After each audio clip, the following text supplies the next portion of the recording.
División Azul. Hablan los especialistas. Historia, combate y memoria sin filtros.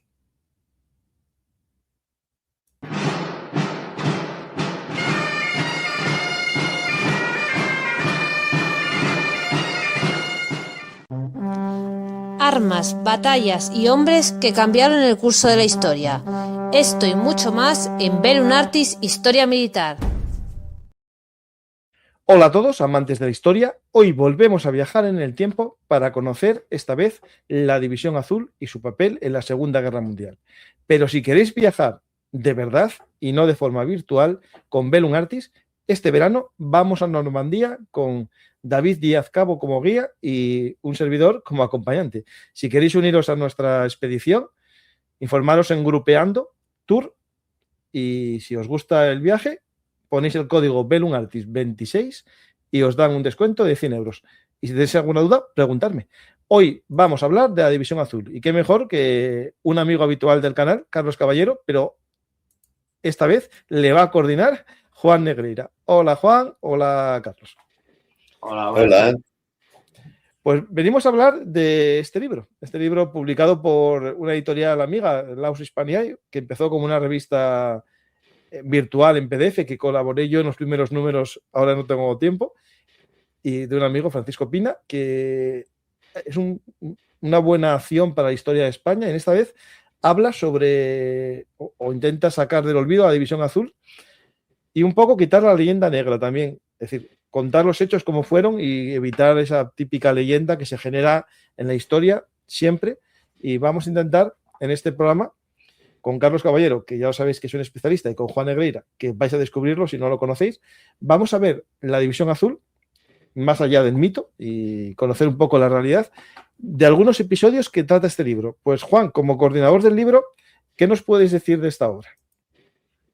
Bueno, en primer lugar, obviamente agradecerle a Juan Pablo Peravá y a Javier Martínez que me brindaran la ocasión de coordinarla. Yo les ofrecí el poder contar con una serie de autores de primeras espadas dentro de cada uno de los temas y hacer un número monográfico. Ellos en realidad lo que me pidieron fue unos artículos para la revista y tal, y dije, hombre, es que tenéis una buena ocasión. En este momento hay unos autores fantásticos que os podrían hacer entre todos un trabajo mucho más digno, de más enjundia, diríamos, ¿no? Y así, abreviándolo mucho, resumiéndolo mucho, nació este fantástico trabajo de Hablan los especialistas, porque en realidad se trata de eso, ¿eh? Se trata de un grupo de especialistas, cada uno en su tema, cada uno en su temática, y que intentan desmentir o tirar por tierra algo tan cansino ya como es la leyenda negra antidivisionaria. Pues vamos a ver un poco, ¿no? El libro, Carlos Caballero, tratas el tema de un poco el origen, ¿no? Dioniso Rudrojo y la División Azul, que sería un poco para entender, ¿no?, este origen vinculado a Falange, ¿no?, de la División Azul. Sí, bueno, ¿puedo saltarme un momento tu pregunta? Sí, como no tenemos guión. Es que quería aclarar una cosa. Este es un número fantástico, pero lógicamente tiene precedentes. Me refiero que esto es cíclico. Cuando hay una línea de investigación, una línea de trabajos históricos, cíclicamente salen obras conjuntas donde los que están trabajando en ese tema pues ponen un poco las cosas en común, ¿no? Entonces, en el caso de División Azul, voy a ver si consigo hacer lo que se vea en pantalla. Ya en el año 91, la revista Defensa, que dirigía Vicente Dalón, publicó este volumen donde colaborábamos bastantes personas, los 50 años de la División Azul. Para que vea la gente lo cansinos que somos, Juan Negreira y yo ya escribíamos aquí. Algo después, y coordinados por un autor que se llama Ricardo Recio, que acaba de publicar un excelente estudio sobre el grupo de sanidad, el grupo de intendencia de División Azul, salió este volumen, ¿verdad? Españoles en la Segunda Guerra Mundial, de Frente del Este. Tiene la singularidad de que hablaba también de los españoles que sirvieron en el Ejército Rojo. Y lo mismo, éramos creo que 7 colaboradores, ¿no? No mucho después tampoco, esto ya es el año 2006, salió este volumen de la revista Aportes, una revista de historia contemporánea, la División Azul, Nuevas Perspectivas Historiográficas. Eran unos, si no me equivoco, 12 autores. Algunos de ellos siguen presentes en el volumen actual. Excelente, porque como fuera una revista, es una revista muy académica. Esta es de la que cada afirmación lleva su nota a pie de página. Muy erudita, muy interesante. Yo creo que es de las grandes que se han hecho. Más reciente aún, 26 estudios sobre Visión Azul, coordinado por una eminencia en los estudios sobre Visión Azul, como es Pablo Sagarra. Tanto Juan como yo tuvimos también aquí la ocasión de colaborar. O sea que este libro nuevo de Laos Hispania, pues es una aportación fabulosa, pero está en esta tradición de que cada cierto número de años se edita un volumen con estas características de que todos los que estamos trabajando, pues damos unas pinceladas, ¿no? Pues Y siguiendo esa tradición, vamos a ver los libros porque ¿Eh? teníamos pensado hablar de los libros de los Sí. protagonistas de este libro, ¿no? Sí, lo que quería, porque es que muchas veces que yo creo que existe un poco la idea difusa de que esto le interesa a dos historiadores, a Juan y a mí, y que esto pues es una especie de calentón que nos ha dado. No. Has visto, desde el año 91, cíclicamente aparecen estas obras colectivas y, bueno, tampoco voy a repasarte los nombres de cada uno de ellos, pero aquí en estos volúmenes tienes textos de unos 50 autores distintos. Luego, son muchas las personas que están estudiando temas de la División Azul. Y cuando uno tiene la suerte de tener todos estos libros, pues te das cuenta de por dónde va la mano, que decimos en el lenguaje coloquial, ¿no? Esta línea de investigación se ha acabado ya no da más de sí. En cambio, esta otra promete mucho, etcétera, ¿no? Quienes se van incorporando a las líneas de investigación o quienes van dejándolo porque se pasan a otros temas o lo que sea, ¿no? Entonces, el Laos Hispania ha tenido este acierto de decir, hombre, pues ahora me encargo yo de hacer este trabajo, ¿no? De mostrar de por dónde va la mano. ¿De acuerdo? Y ahora ya me voy a tu pregunta. Sí, yo he colaborado con un texto sobre Dionisio Ridruejo. Parto de la idea de que al público no hay que engañarle, no hay que estafarle. Es decir, si yo cada vez que escribo sobre el mismo tema, exactamente sobre el mismo tema, por ejemplo, la batalla de Cantibor, llega un momento en que me repito como el ajo. No puedes estar... Sí, en estos volúmenes, en algunos de ellos, creo que en uno de ellos, he escrito sobre el Krasnivor. En otros volúmenes no he escrito sobre el Krasnivor, ¿no? Pero en este caso se me planteó hacerlo sobre Dionisio Ridruejo, que para mí es un personaje central en la historia de la División Azul. Recuperé textos de plena guerra civil donde él ya muestra ese espíritu que va a ser el que le lleve después a Rusia, ¿no? Ese tipo de planteamientos políticos que le van a llevar a Rusia. Y recuperé la colección completa de los textos que él escribe en Rusia y que se publican en España, ¿no? Sabemos que Ridruejo cambió de ideas diametralmente, ¿no? Y llegó un momento en que rompió totalmente con el franquismo y también con el falangismo. Primero rompió con el franquismo, después también con el falangismo. Pero a mí siempre me ha encantado de él una cosa, su honestidad. Y es que nunca dijo, yo fui a Rusia por ver mundo, por cualquier otra cosa, ¿no? Que ha vivido, por desgracia, personajes de la vida pública española. Todos tenemos en la mente un cierto director de cine, por ejemplo, que después llegaron a decir de que había venido a Rusia por motivos totalmente falsos, absolutamente falsos. Ridruejo, que tanto cambió en su evolución política, siempre dijo, no, yo me fui exactamente por esto y por lo demás allá, ¿no? yo quería profundizar justamente en las razones que a él le llevan, tal como las expone, pero no a posteriori, sino en el momento, ¿no? Y por eso cuando me invitó Juan a participar, digo, chico, pues déjame que busque un tema que no sea el que he tratado siempre, porque la gente va a decir, este tío es más cansino que la hostia, porque siempre me está contándole la batalla de Krasnivor. No porque no sepamos más cosas nuevas, que podríamos seguir haciendo libros con innovaciones sobre esa batalla. Pero bueno, el público creo que se merece más respeto y ofrecerle cosas que no sean tan repetitivas, ¿no? Así que eso me llevó a estudiar este tema de inicio y la verdad es que me lo pasé en grande escribiéndolo. Pues tenemos este apartado que haces tú del libro, pero hay muchos más autores, ¿no? ¿Puedes un poco, Juan, decirnos qué autores hay, de qué temas son responsables y conocer un poco también su historia, ¿no? Es decir, quién son, qué bagaje, digamos, historiográfico tienen.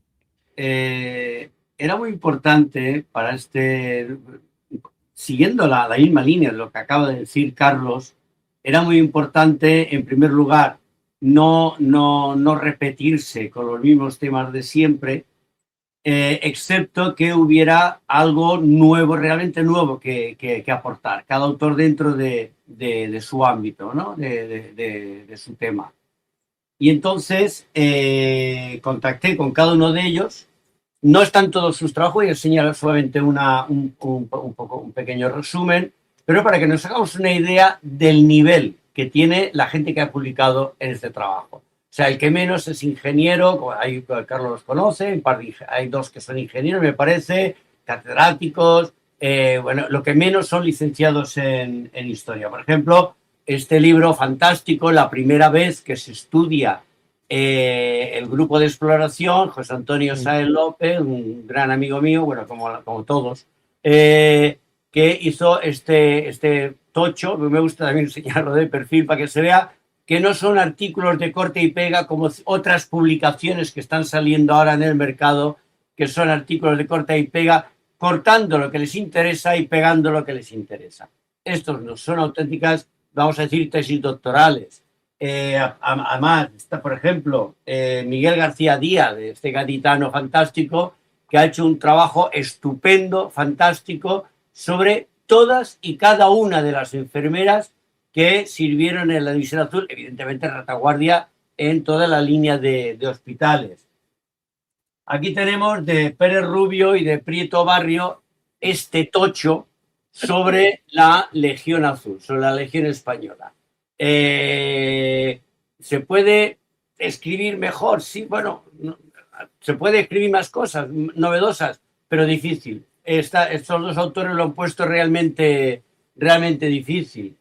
Aquí tenemos un caso también relativamente reciente, David Céspedes Barroso, que ha hecho un estudio provincial impecable con la pena, digamos, por su parte, de que no es un hombre joven, lo ha empezado relativamente hace poco, lo cual quiere decir que no ha podido consultar divisionarios, ya no le quedaban divisionarios. Ha tenido que ser un trabajo lento, minucioso, de archivo durante años, para poder hacer este fantástico libro sobre los de Ciudad Real en la División Azul.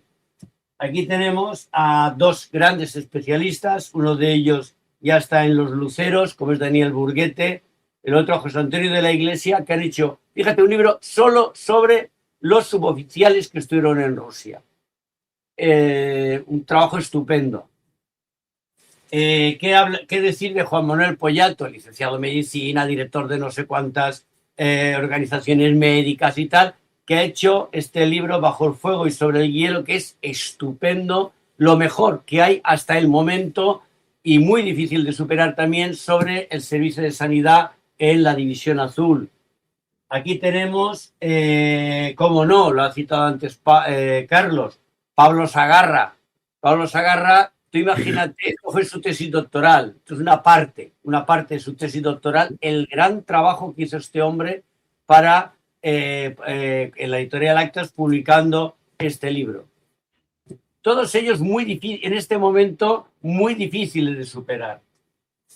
Daniel Ortega, este burgalés, especialista en las escuadrillas azules. Ah, sí, esto lo conozco, es amigo mío. O sea, bueno, Pues tú sabes perfectamente que publicó este libro, acaba de sacar otro, relativamente recién salido del horno, y ya está trabajando en el siguiente. Daniel Ortega, yo creo que puede que haya otras personas que sepan tanto como él de la escuadrilla azul. Que sepan más, tengo mis dudas. Aquí tenemos a todo un general jurídico, Ángel Serrano Barberán, que hizo un trabajo impecable sobre el servicio, la División Azul y la justicia militar. Gracias a este libro se han podido romper cantidad de tabús, de mitos y de leyendas urbanas que un hombre con la precisión de bisturí, que es Ángel Serrano, este trabajo que ha hecho los ha desmontado a todos.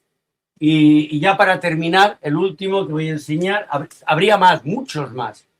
Es este, lo enseño primero con el lomo. Fíjate, mira qué trabajo. Justo acaban de decir que son todos libros de bolsillo. Ese es de bolsillón. Sí, mira, bueno, esto es una arma arrojadiza, ¿eh? Ese yo lo empleo como arma de defensa, de Paco Torres, sobre los cautivos, sobre los prisioneros que padecieron el Gulag soviético. Superar este libro puede ser. Yo no sé si la inteligencia artificial dentro de 100 años puede que lo llegue a igualar. Pero superar esto es de verdad, no te voy a decir imposible, porque no hay nada imposible, pero muy difícil. Pues tenemos ahí... Esto es para que se vea de forma muy sucinta el nivel que tienen los autores que han trabajado en esta maravilla de trabajo. Así, fíjate, es el más pequeño de todos, pero claro, es un resumen. La pena, lo tengo que decir, es que solo se venda en Amazon. Tiene la ventaja de que llega a cualquier rincón de España. Amazon, la ventaja que tiene es esa, que desde cualquier rincón, desde cualquier pueblecito perdido de España, tú puedes acceder a él, ¿no?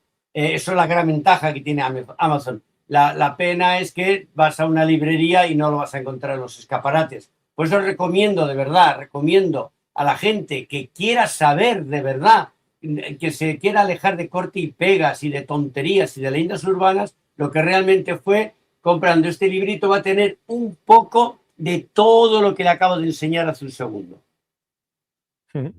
Pues el que lo quiera comprar por Amazon, hay un enlace de compra en la descripción, que también ayuda a sacar dos apostillas a lo que ha dicho Juan.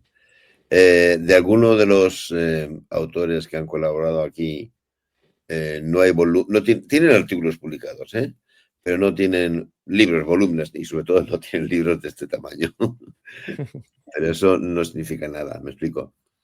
Uno de los autores que escribe estudia el tema de la movilidad invernal, ¿no? Hablas mucho del invierno en Rusia y dices, hombre, hace frío, ¿no? Eso está claro. Dices, debe de dar miedo salir de casa. Sí, sí. Pero eso es mucho más que todo eso, El frío afecta a infinidad de aspectos en la alimentación, en los suministros médicos, en las enfermedades, también en la movilidad. Entonces, hay una persona que desarrolla ese tema. Pues, joder, un ingeniero de caminos. Que sabe de lo que está hablando. ¿De acuerdo? Tiene publicado un volumen así de gordo sobre el tema de la movilidad táctica y estratégica. No, pero es todo un ingeniero de caminos, ¿no?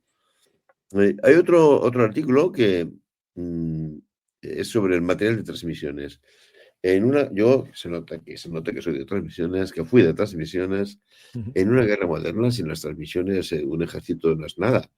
Antes, cuando los ejércitos desplegaban en línea y el capitán veía su compañía y el comandante veía su batallón y el general veía su división, pues mira, pero hoy en día, sin transmisiones, es imposible ninguna función táctica, ¿no?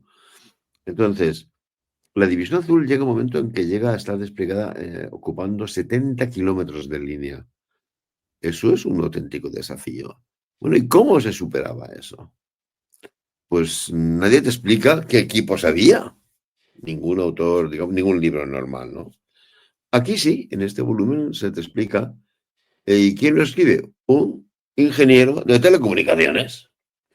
que aparte de ser ingeniero de telecomunicaciones, es yo lo conozco, tiene la mejor biblioteca sobre transmisiones en la Segunda Guerra Mundial que uno puede imaginar. O sea que todo el mundo tiene, de los que han colaborado, tiene estos tochos así, estos ladrillos. No, pero todo el mundo es el mejor en su especialidad.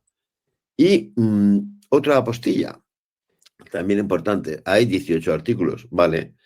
¿Y qué ha quedado fuera? Muchos temas. Podría haber sido 40 artículos, 50 artículos, y sin ningún problema se habría llenado, se habría encontrado el especialista adecuado y habría escrito algo estupendo, ¿no?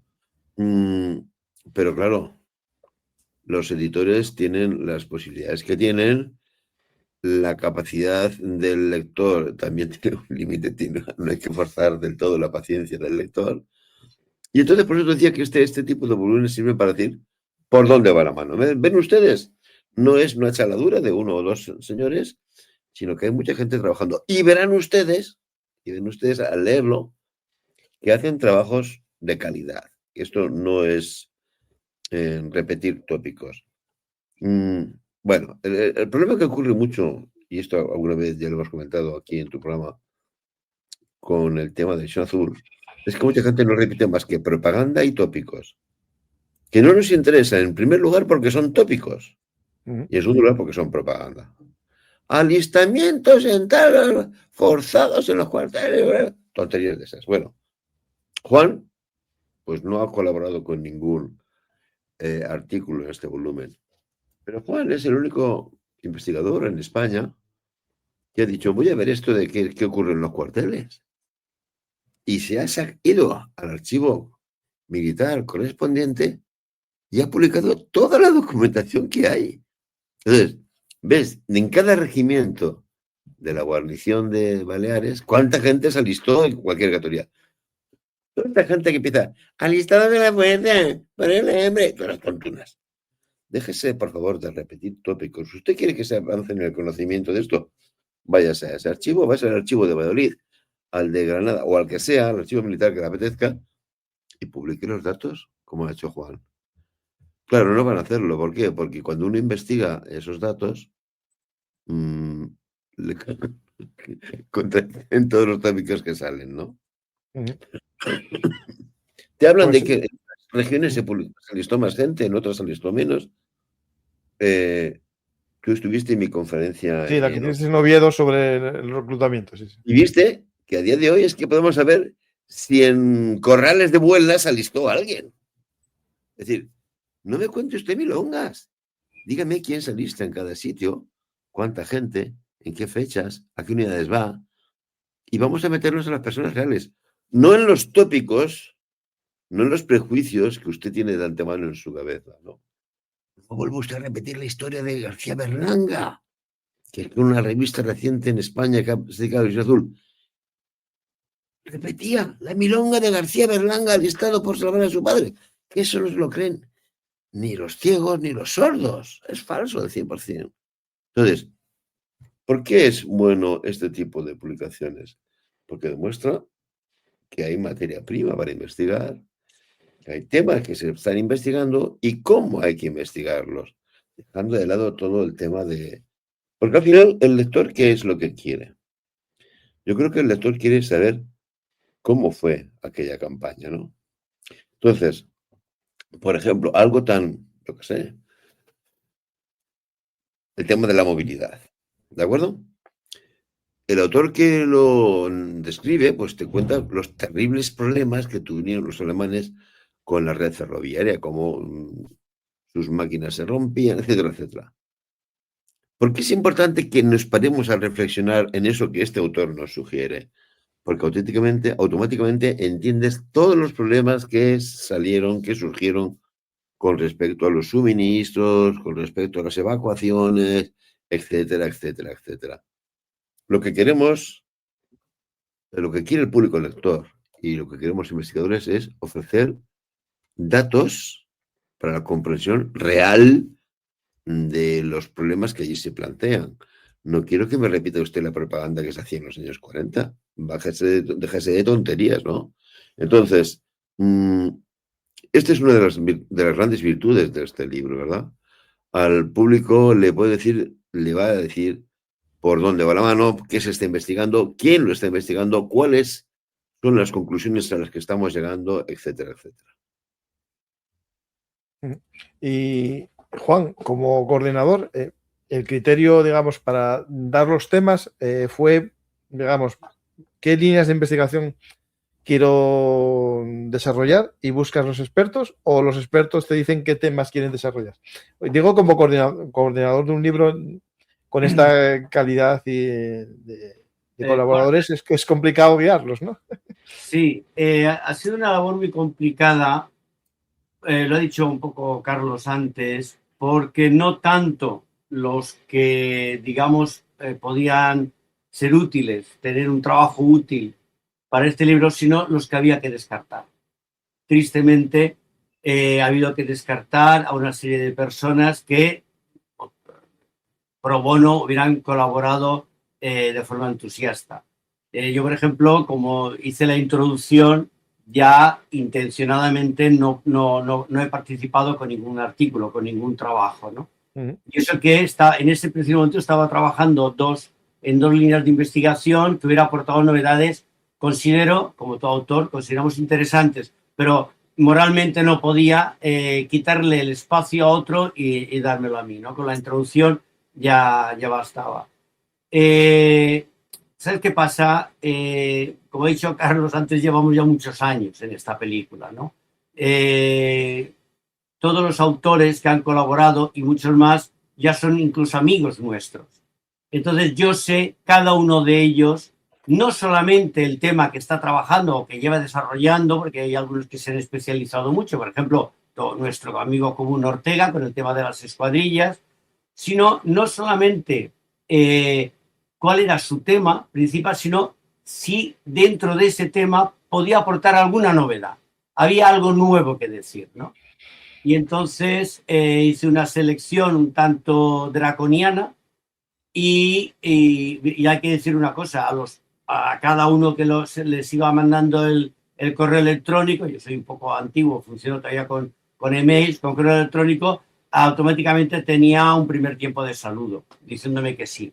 Y entonces era un poco esa función, no solamente que hubiera una dispersión de temas, que no coincidieran 2 o 3 temas, por ejemplo, como ha dicho Carlos, 3 temas sobre carnívoros, no tiene sentido.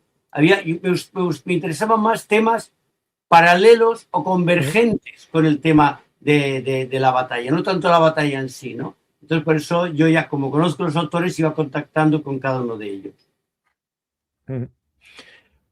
Y en el tema, claro, cuando dijo antes Carlos, ¿no?, sobre el tema de la División Azul, que los más jóvenes ya no tuvieron acceso directo a los divisionarios, ¿no? Eso puede, con el tiempo, ir reduciendo la capacidad de desarrollar nuevos temas de investigación, o hay muchas memorias todavía, archivos que no han sido todavía, digamos, profundizados en la investigación. No, se puede investigar infinidad de temas. Desde luego, los que hemos tenido la suerte de conocer muchos divisionarios, captamos mejor quizá lo que fue aquello, pero hay infinidad de temas para desarrollar. Muchos temas son simplemente de archivo, ¿no? Mira, por ejemplo, antes he citado a Juan, a Pepe de la Iglesia, es hijo de un veterano de División Azul, que junto a otro amigo fallecido, Burguete, escribió este libro sobre los suboficiales de la División Azul, ¿vale? Bueno, fíjate tú la fecha en la que estamos, que hace 80 años de esto, ¿verdad? Bueno, pues él en este artículo, en este volumen, colabora con algo tan importante como el tema de los batallones en marcha. Hubo 18.000 hombres en la División Azul que salieron de España formando el contingente inicial, pero por la División Azul pasaron 45.000 hombres. Luego hubo más gente que llegó después que la del contingente inicial. ¿Tú crees que alguien lo había estudiado eso? No.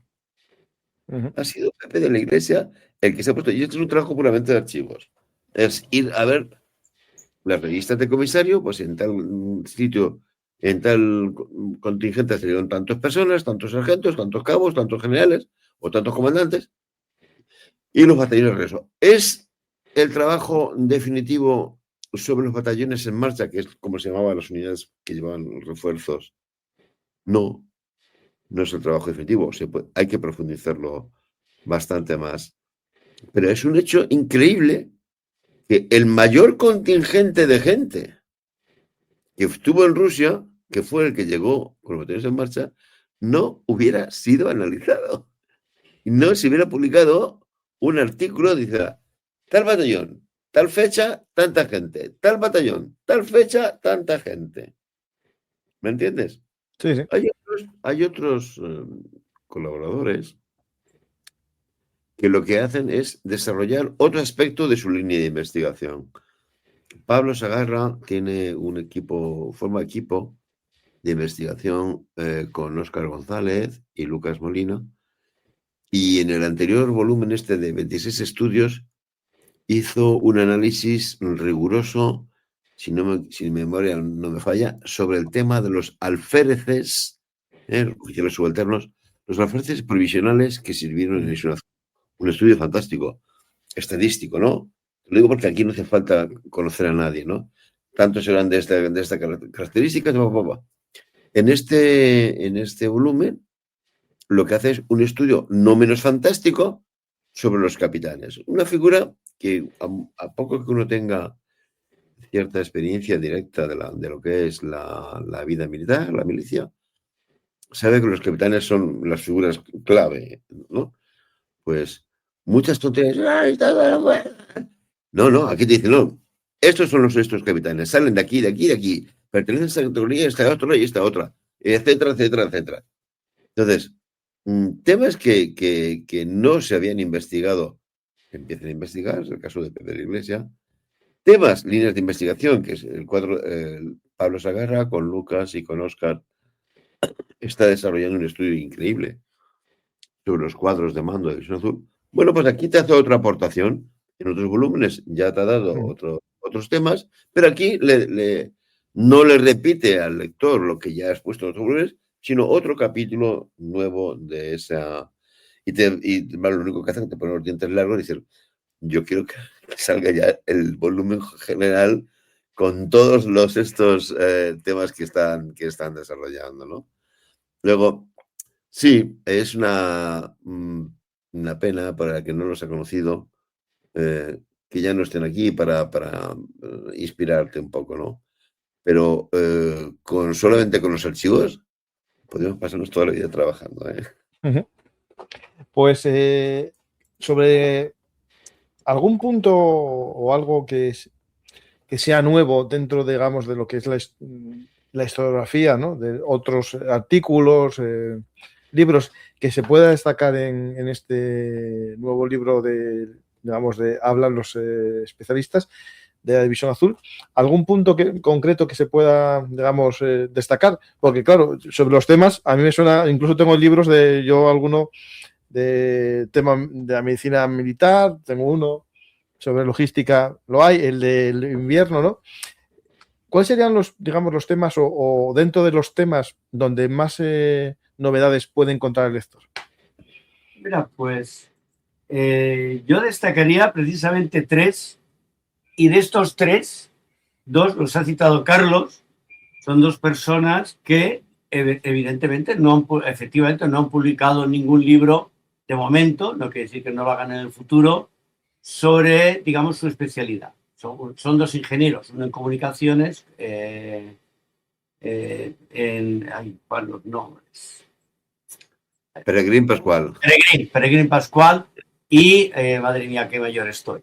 Y Alfredo Campello, ingeniero de caminos.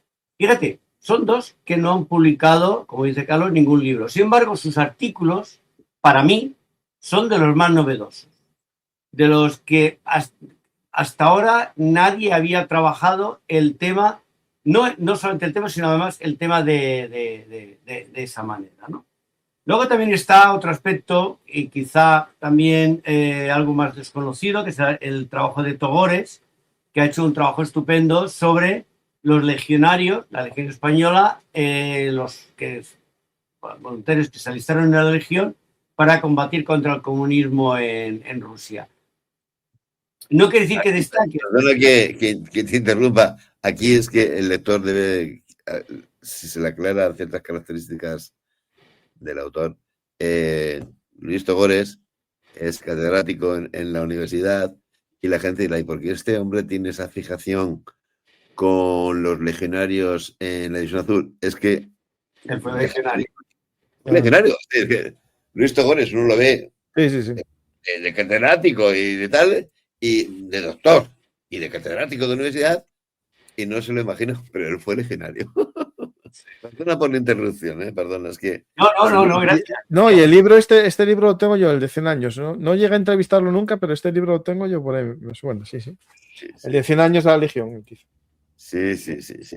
Perdona por la interrupción. No, gracias porque Carlos y yo hace 50 años que nos complementamos perfectamente bien.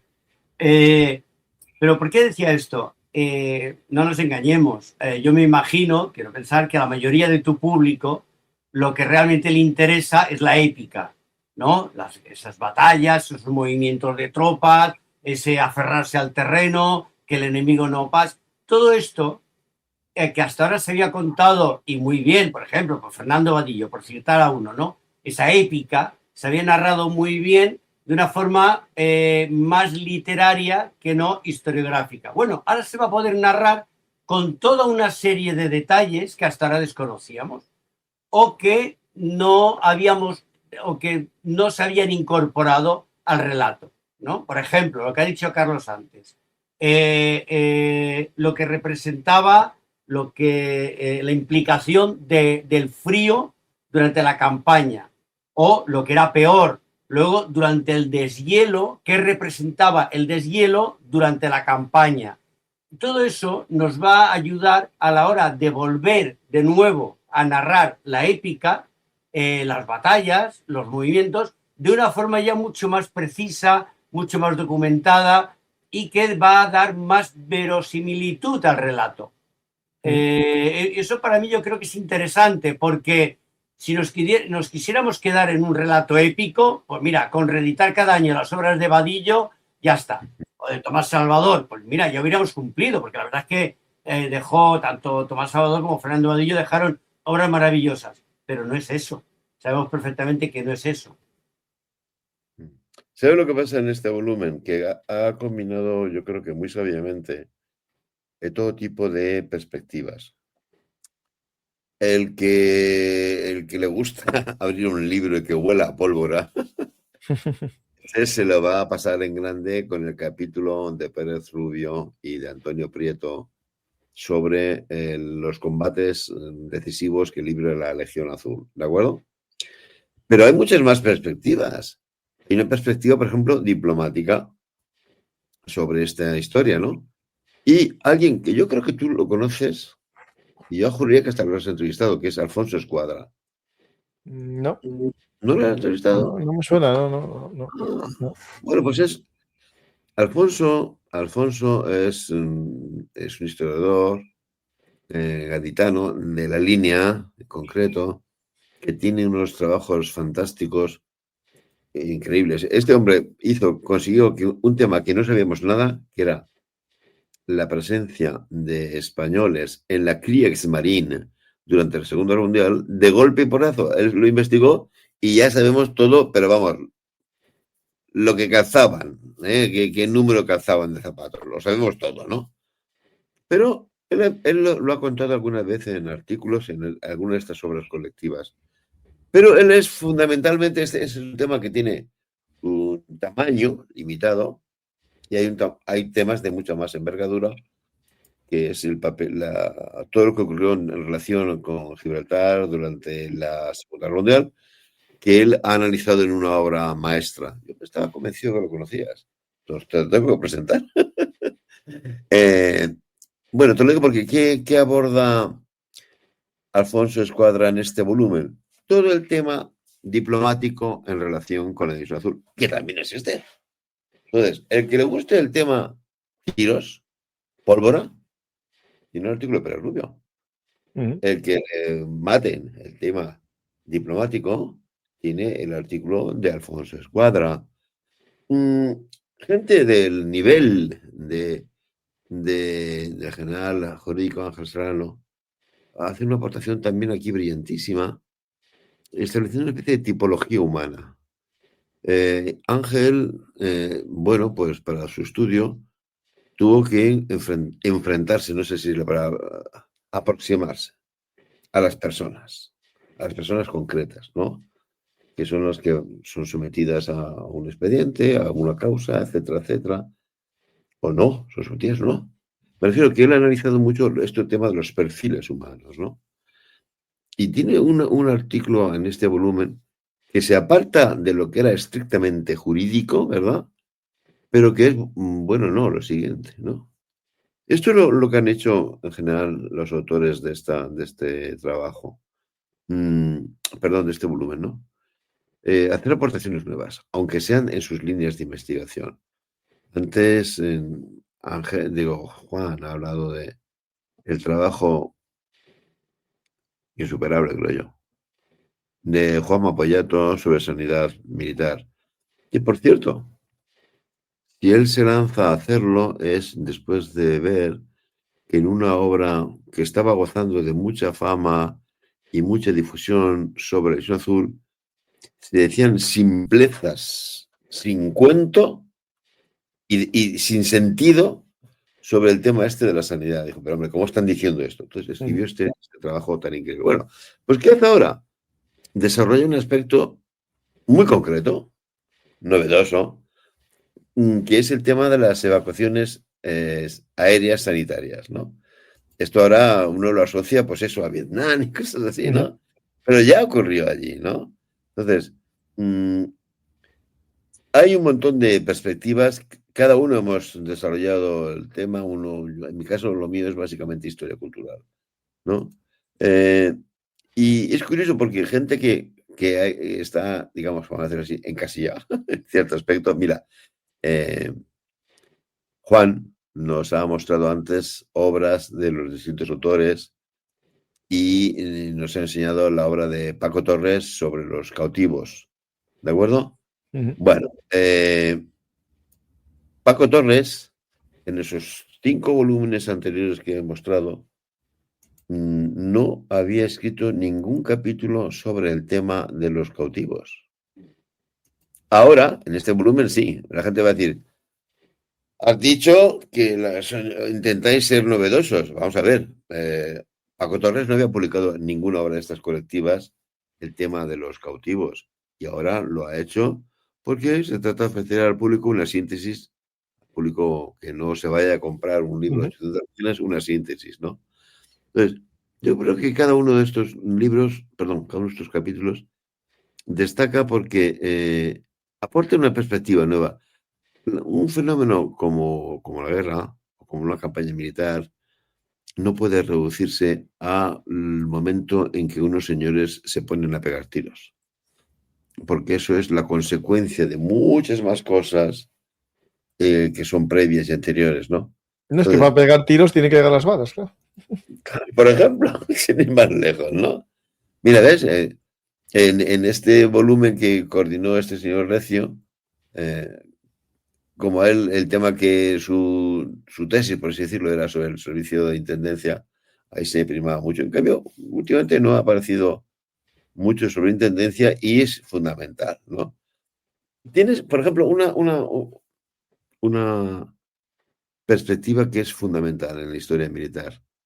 Tú eres una persona que lees mucho de historia militar y sabes que en muchos países la historia militar se cuenta a nivel de batallones. Porque en realidad es la unidad táctica operativa. Bueno, pues tenemos una deuda pendiente con el tema de la División Azul, porque historias de batallones de la División Azul hay muy pocos. Por cierto, uno de los que colabora en este volumen, José Antonio Sáez, ha escrito una historia de un batallón. El grupo de exploración es una unidad con entidad batallón, ¿no? Una pequeña postilla, ha dicho Juan antes, no todos son licenciados en historia, no, pero muchos sí. José Antonio Sáez no trabaja en la enseñanza, no ejerce de historiador, nómina de historiador, ha trabajado así mucho tiempo en archivos, pero es historiador, ¿eh? No es que es un señor que le da por ahí la voladura y escribe este trabajo sobre el grupo de exploración porque, bueno, yo con esa labura que le da, ¿no? No, él es historiador, apasionado de la historia militar, aunque después su vida no le haya llevado por el tema de la docencia. Pero vuelvo a decirte, esta historia, este formato clásico, historia de batallones, aquí lo tienes. El trabajo de Sáez. Historia diplomática de la campaña, lo tienes. El de Alfonso. Aspectos novedosos de líneas de investigación ya desarrolladas. El de Poyatos, por ejemplo. Y lo que llama muchísimo la atención es, repito, la solvencia de esta gente. Hace nada ha estado por ahí funcionando por las redes sociales un trabajo cómico. Si quieres te lo mando después. Sobre la Guardia Civil en la Isla Azul. Lo leías y dices, no me lo puedo creer. No me lo puedo creer. Es increíble lo que estoy leyendo. No decía nada. Palabrería vacía, sin sentido, y vendida en un curso de historia militar. No puede ser lo que estoy leyendo. Nada, no decía nada. Absolutamente nada. Bueno, aquí, ¿quién colabora en este tema? Pues un historiador, yo creo que es el mejor historiador militar de la Guardia Civil. Si me equivoco, pues que me perdone. Jesús Narciso Núñez, que colabora con este estudio sobre la División Azul, la Guardia Civil de la División Azul, que cumplía un papel mucho, mucho más importante del que a primera vista uno puede imaginar. Pues chico, policía militar en campaña, no tiene tanto misterio. No, es que esta era una fuerza expedicionaria. Era una fuerza que estaba luchando a 4.000 kilómetros de su casa. Y sin embargo, había un movimiento constante de gente que iba y venía. No solamente los batallones en marcha y los batallones de repatriación, sino gente que venía para un motivo o para otro, comisión de servicios, evacuados, permisos, lo que fuera, ¿no? Bueno, ¿cómo se canalizó ese movimiento de decenas de miles de hombres sin que ninguno se perdiera? Pues una obra maestra de la Guardia Civil que estableció destacamentos desde la línea del frente hasta la frontera española para canalizar todo eso. ¿De acuerdo? Entonces, ese aspecto fundamental para entender cómo lo desarrolla Jesús Narciso, y es muy divertido para si alguien se compra el libro, sin demasiada dificultad encontrará por la red ese otro trabajo que estaba comentando, y es apasionante compararlo. Es decir, este artículo, el de Jesús Narciso Núñez, en el volumen absolutamente plagado de datos, lugares, fechas, momentos, misiones, tareas, y este otro supuesto artículo, supuestamente muy académico, muy de historia online, donde dices, tío, ha redactado 32 páginas sin decir nada, ¿no? Es espectacular, ¿no? Ese sería para el lector que compre esta publicación una excelente manera de darse cuenta, de verificar que ha comprado un excelente producto. Y Juan, así de los artículos, aparte de estos citados, ¿alguno que a ti te haya parecido más novedoso? Por ejemplo, el que comentaba antes, Carlos, de el tema de las carreteras, ¿no? Y un poco la logística. Logística más bien los medios, ¿no? Cómo afectaba en invierno a los medios de transporte. Ese es novedoso, aunque es verdad que ya se trata en otros, pero no es un tema muy, digamos, habitual, ¿no? Yo tengo amigos que hicieron uno sobre el general invierno, ¿no? Cómo influyó en todas las guerras, pero sería, en este caso de División Azul, el único que hay en sí centrado en el efecto en la logística y el transporte. Bueno, sí, es el de Alfredo Campello, repercusión en el transporte y la movilidad en el periodo comprendido entre el 12 de octubre del 41 y el 30 de abril del 42. Es un artículo realmente novedoso por cuanto aporta perspectivas que hasta ahora, no voy a decir que no las tuviéramos en cuenta, pero no las teníamos en su justa medida en cuenta. Entonces, el general invierno, pero yo es que luego añadiría, y después viene la cruel primavera. Pues la primavera, que siempre lo relacionamos con el amor, con los pajaritos que cantan y tal, los diccionarios, pobrecitos míos. La primavera casi se puede decir que era mucho más cruel que el propio invierno, porque se descongelaba todo. El andamiaje se les descongelaba prácticamente. Venían las nubes de mosquitos. El suelo se transformaba en barro, en charcos. Dificultaba enormemente, bueno, tú lo sabes mejor que yo, porque has estudiado mucho el tema del invierno y de la movilidad de las unidades durante la campaña. Lo que tenía que ser, vemos la famosa foto, ¿no?, de empujando el carro, 4 o 5 soldados empujando un carro porque no había forma de sacarlo del barro. Pero yo quería insistir también en un artículo que está pasando un poco desapercibido y que quizá a lo mejor Carlos pensará que barro para casa, ¿no? Yo el primer trabajo que he hecho, y prácticamente el último, ha sido sobre lo que se llaman estudios provinciales, estudios locales. Yo he dedicado 30 años de mi vida en publicar hace poco un libro que habla sobre la participación balear en la División Azul. Hay un trabajo sobre David Céspedes muy interesante, muy curioso. Puede parecer que no tiene, digamos, un interés especial, pero sí lo tiene. Y es la visión, que es muy importante, el relato, lo que luego contamos, lo que queda de todo esto y que transmitimos, ¿no? ¿Qué queda en los descendientes? ¿Qué mensaje ha quedado en ellos? ¿Qué tipología hay vamos a resumirlo, en los nietos, por decir algo, en los hijos y en los nietos? Venga. Si los que lo camuflan, los que se avergüenzan, los que se sienten orgullosos, los que ha hecho un trabajo muy interesante, porque no olvidemos, y lo vuelvo a enseñar otra vez, David Césped ha hecho este trabajo fantástico, este tocho, que son años de trabajo de investigación, en lo que cada página desmonta todas y cada una de las tonterías y maldades, más que tonterías, realmente son maldades que se siguen diciendo una y otra vez sobre el tema de la División Azul. Lo que pasa es que si ellos son cansinos, nosotros somos inasequibles al desaliento, ¿no? Entonces, yo por eso, el trabajo de Céspedes, por ejemplo, desmiente categóricamente, pero con datos de bisturí, lo de la obligatoriedad, lo de que se los sacaban de las cárceles. Ahí él enseña pueblo a pueblo de toda la provincia de La Mancha, de Ciudad Real, quiénes, cómo y de qué manera se alistaban a la División Azul. Esto es muy importante. Y luego, no solamente su épica, sus combates allí, sino luego el regreso, cómo estos hombres se incorporan de nuevo a la vida civil. ¿Esto qué quiere decir? Que este trabajo, permitidme un poquito la broma, para mí esto es una vacuna. Este libro yo lo compararía a una vacuna. ¿Por qué?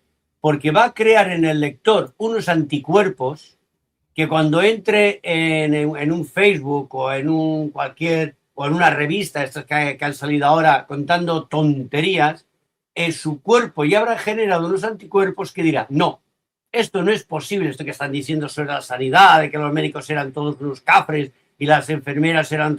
No, porque yo he leído el artículo de Poyato y sé que esto no es así.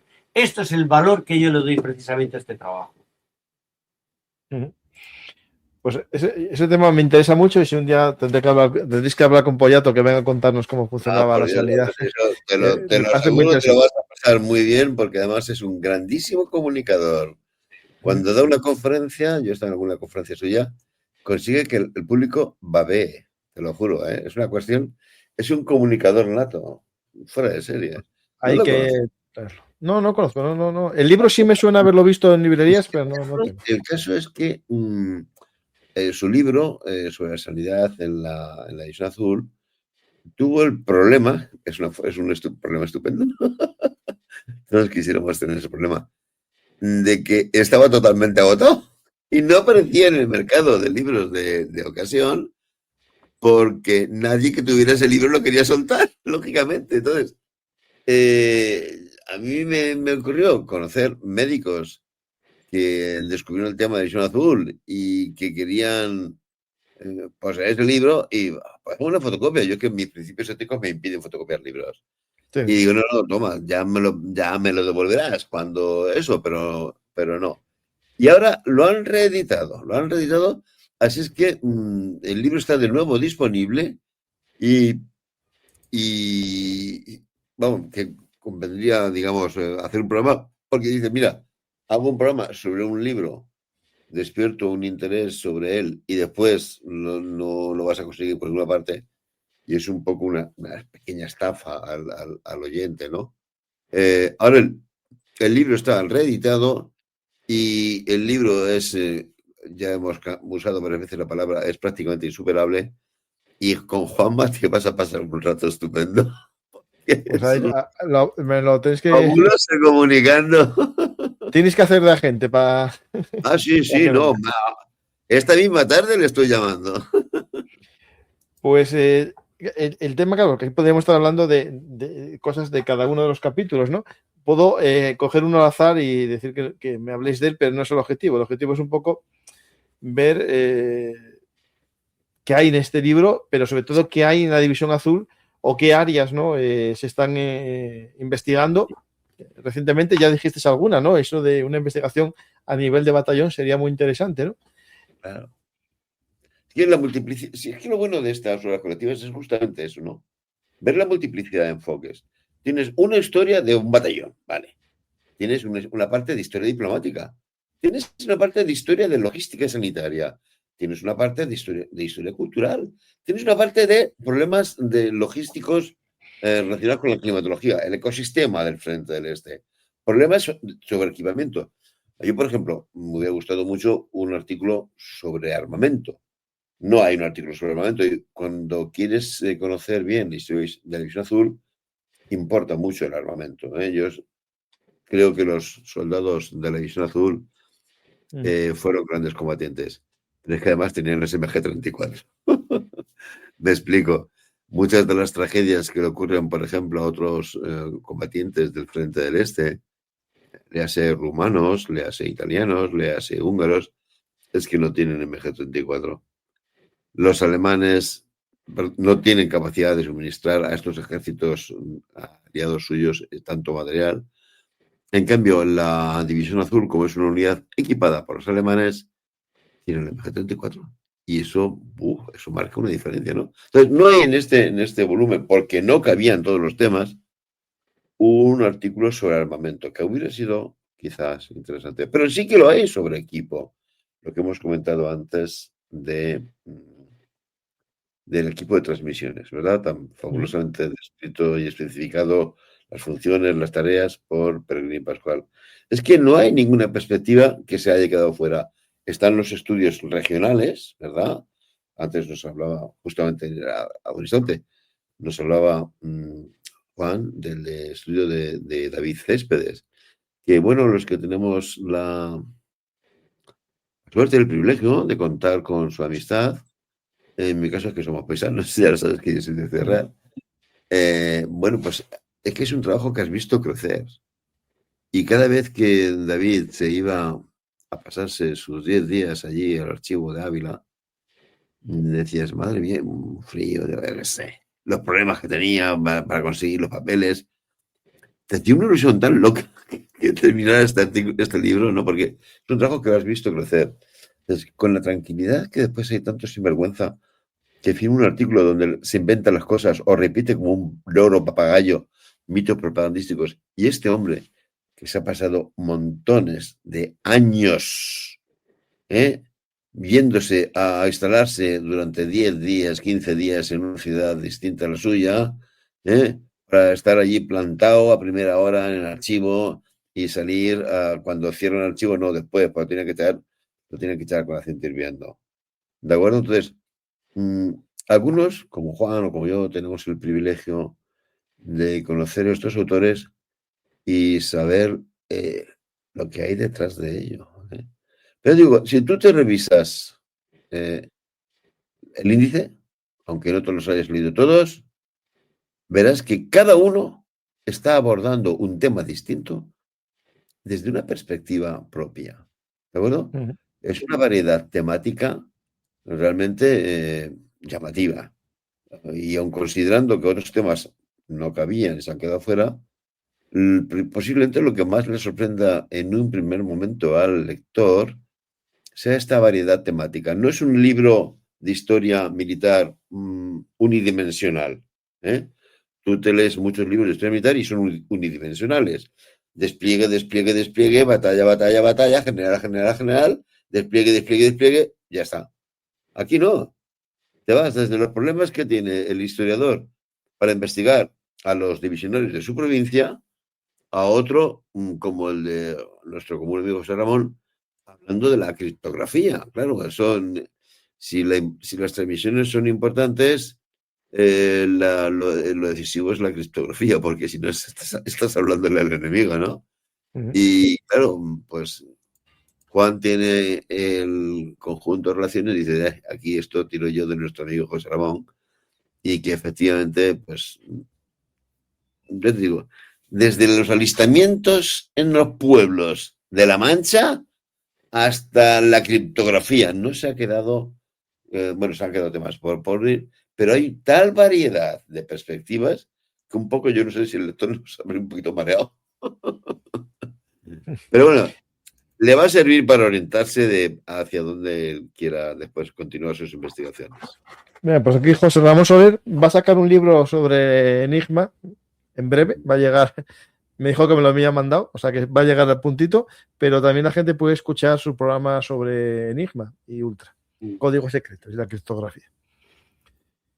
Pues Juan, de los temas aquí que tenemos, el de bueno, a mí que me llame la atención, que no haya conocido yo, por ejemplo, el de las enfermeras del Hospital de Convalecientes, de la División Española. Hace poco acaba de sacar un libro, lo tengo por aquí, sobre las enfermeras en la Guerra Civil, pero este tan concreto, ¿no?, de las enfermeras en la División Azul, es muy interesante porque va más allá de lo que sería la sanidad militar, ¿no? Sí, estamos hablando de este gaditano Miguel García Díaz, inasequible al desaliento, un trabajador nato que ha hecho un trabajo de verdad, increíble, porque sobre la División Azul es fácil encontrar de todo este ecosistema de compañeros que trabajamos en el tema, alguien que tenga lo que a ti te hace falta. Pero es que de las enfermeras es quizá uno de los temas más, bueno, no me atrevo a decir marginados, pero casi, y este hombre lo ha afrontado y muy bien, con un resultado de verdad estupendo, porque es que además ofrece la biografía y la relación de todas y cada una de ellas. Y más, y la foto. Sí, bueno, claro, lo que he dicho, y las fotografías. Porque hay una cosa que quiero poner yo en valor, que creo que es muy interesante. Con lo difícil que es en España poner a trabajar a un grupo de personas que aparten los egos, aparten los intereses personales y pro bono, o sea, sin subvención ninguna, pagándolo todo de su bolsillo, hayamos sido capaces de crear este gran equipo de trabajo del que forma parte los de este libro, forman parte, pero que hay más, como he dicho que hay muchos más. Esto es muy difícil. Y yo creo que es una cosa que hoy en día, donde todos son censuras, donde no te están cerrando las barreras en estamentos oficiales y no oficiales para que tú puedas dar una conferencia o puedas enseñar tus conocimientos, donde es tan difícil trasladar al público lo que, como dice Carlos, esos años de trabajo que tú te has tirado en un archivo buscando ese dato, esa historia que te va a ayudar a componer el puzzle del tema que trabajas, ¿no?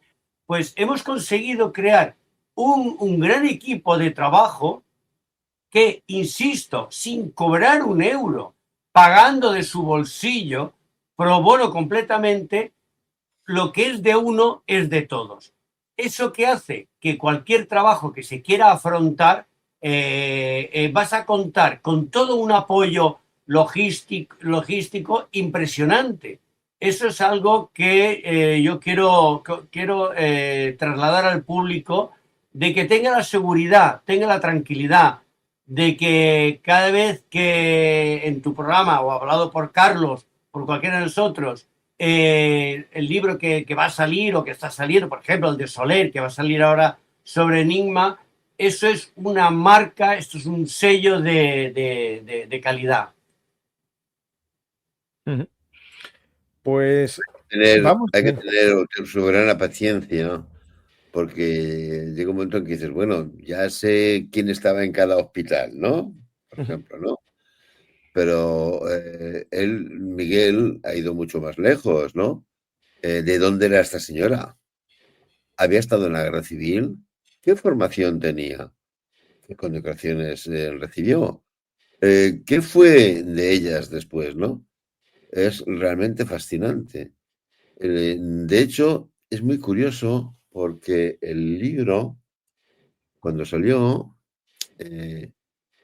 contó con el apoyo de un cierto número de familiares de enfermeras, pero ahora están recibiendo mucha más información porque, claro, gente dice, si nadie había hablado de mi tía o de mi abuela y tal y cual, ya no se encuentran con que un señor se ha pegado ese curro para contar tan minuciosamente la historia de estas enfermeras y las familias se han realmente emocionado, ¿no? Yo creo que a lo mejor no me sorprendería nada que dentro de algún tiempo tuviera este libro más consecuencias. De hecho, ya la ha tenido porque yo creo que tú conoces a la colección de la Biblioteca del Guripa, ¿verdad? Sí, tengo aquí algún libro, sí. Claro, entonces, después de la aparición de este libro, Miguel actuó como editor del diario de eran dos o tres, ya no me acuerdo, dos de estas enfermeras, si no me equivoco, ¿no? Es decir, que esto es como una cereza. O sea, tiras del tema de las biografías de las enfermeras y empiezan a aparecerte diarios. Y a mí no me extrañaría que apareciera más documentación. Entonces, era un número pequeño, las enfermeras, pero dentro de lo que es la microhistoria de la División Azul, tenían un papel fundamental. Es decir, que para una persona que está sufriendo, yo creo que tú lo habrás visto en tu casa, ¿no? Cuando tus hijos se ponen enfermos, ¿a quién llaman? A mamá. A mamá, ¿verdad? O a papá. Bueno, en mi caso, mucho papá. No nos engañes, Paco, llaman a mamá. Te lo digo porque para la gente que está en un hospital sufriendo, ver allí a una señora española que Sí, le claro. coge la mano y le dice, venga, vamos a rezar juntos el rosario. Eso es más importante que una dosis de sulfamidas para curarle las infecciones, ¿de acuerdo? Entonces, numéricamente es un pequeño contingente, no llegan a 200.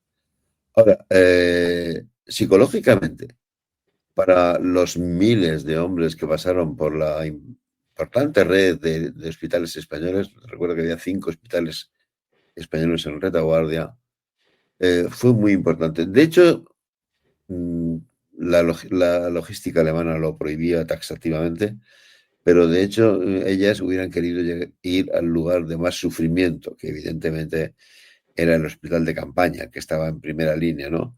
Pero esto iba en contra totalmente de cualquier reglamento alemán. Las enfermeras no podían ir a los hospitales de campaña, les tocaba estar en los hospitales de evacuación y en hospitales de convalecientes, ¿no? Pero un papel psicológico fundamental para los veteranos. De hecho, llama la atención la cantidad de escritos que les dedican a las enfermeras y poesías, ¿no? Muy sencillas, muy humildes, no estamos hablando de grandes creaciones literarias, ¿no? Pero para ellas, y para ellas también era importantísimo saber que estaban allí apoyando a estos hombres. Yo he tenido ocasión de manejar, porque han tenido la amabilidad de cedérmelos para que extrajera las fotografías álbumes de fotos de enfermeras, ¿de acuerdo? Mm. Entonces sí, pues están las típicas fotos suyas, las fotos con muy pizpiretas ellas, con sus compañeras, haciendo así posturas para quedar guapas y tal, bien. Pero sobre todo lo que hay son fotos dedicadas de los soldados a los que les han tratado y que de vuelta a su unidad o ya convalecientes se han hecho una foto solo para dedicárselo a su enfermera, ¿no? Y cómo estas enfermeras coleccionaban estas montones de fotos, deben estar aburridas. Claro, una enfermera normal igual había tratado durante su servicio a 500 soldados, yo qué sé, qué cantidad, ¿no? Pero cómo coleccionaban estas fotos de sus soldaditos, ¿verdad? Porque para ellos eran... El papel, entonces, ya te digo, el soldado que estaba herido, que estaba enfermo, que estaba tal, era tener una enfermera española, es como para tus hijos o los míos cuando están malitos y llaman a mamá, mamá. No, sí, sí, Mamá. sí. Sí, sí, porque es curioso cuando cuando los lees los testimonios, algunos estaban casados, tenían novias. La primera persona que citan es a la madre, ¿no? Y estas enfermeras, aparte de su trabajo sanitario de primera calidad, pues realizaron este papel psicológico, ¿no? Entonces, Miguel García Díaz se ha centrado en uno de los 5 hospitales de retaguardia y pues te describe exactamente, ¿verdad? Todo ese trabajo. Lamento muchísimo ser tan repetitivo, pero vuelve a ser una muestra de la variedad de perspectivas desde las cuales se analiza el tema. Una gran variedad de perspectivas, pero todas caracterizadas por un único método, el rigor. El rigor analítico y documental. ¿De acuerdo? Mira, voy a ponerle un ejemplo muy concreto. Hay una novela que ahora un cierto escritor de cierta fama, eh, intenta promocionar y dice que está ambientada en la División Azul. ¿De acuerdo? Por darle morbo, porque estas cosas son así, por darle morbo, se pone el tío a contar unas historias del hospital de la División Azul en Hof. Salían los cirujanos manchados de sangre y tal y mal. Y dices, imbécil, en el hospital de Hof nunca hubo quirófano. El hospital de Hof solamente funcionaba para acoger a las bajas que iban a pasar tribunal médico. A todos los que estaban en el hospital de Hof iban andandito por sus pies. Entonces, te hacen falta este tipo de trabajos como el de Miguel García Díaz, que dice, oiga, usted déjese de contarnos milongas literarias. Si usted quiere hacer una novela histórica, se documente, por favor. Y no me cuente usted historias, ¿no? Igual que te dicen, y tal, y a estos desechos humanos les daban uniformes recosidos, todos llenos de restos de las metrallas. Mentira absoluta. La logística alemana él lo tiene clarísimo. Un señor que salía de un hospital iba con un uniforme absolutamente nuevo, siempre. Tanto que era hazme reír de sus compañeros cuando llegaba al frente, lógicamente, porque parecía que había salido de la guardarropía de una obra de teatro, ¿no? Entonces, muchas perspectivas, sí, unidas todas por ese cemento que es el rigor en el tratamiento del tema, la profundidad y el rigor en el tratamiento del tema.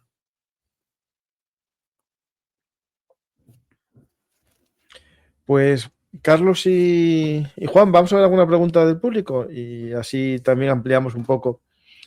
¿Se podría considerar la batalla de Krasnivor una batalla heroica? Heroica sin duda. Puedes dudar si fue una derrota o una victoria. Eso yo te admito la duda, ¿no? Yo soy de la opinión, como dice el general Salvador Fontenla, que de esto hace un rato, que fue una victoria defensiva. ¿De acuerdo? Pero heroica, sin la menor duda. Allí se derrochó heroísmo. Yo añadiría que lo que realmente, bueno, estamos hablando de lo mismo, ¿no? Pero bueno, que lo que fue heroico fueron los hombres que estaban ahí. ¿Y por qué digo esto? Ella fue heroica porque los hombres la hicieron heroica. Sí. Pero ¿por qué digo esto? Los hombres que estaban allí, codo con codo, no eran energúmenos de 2 metros de altura, rubios, ojos azules, no. Eran hombres sencillos, humildes, muy típicos, muy tópicos de lo que era el pueblo español. ¿Por qué? Porque eran nuestros abuelos, nuestros padres, nuestros tíos abuelos. Era el señor que el joven de 19, 20 años que había dejado los estudios o que había dejado el arado, que de todo había. Eso para mí es lo que la convierte en heroica, esa batalla, ¿no?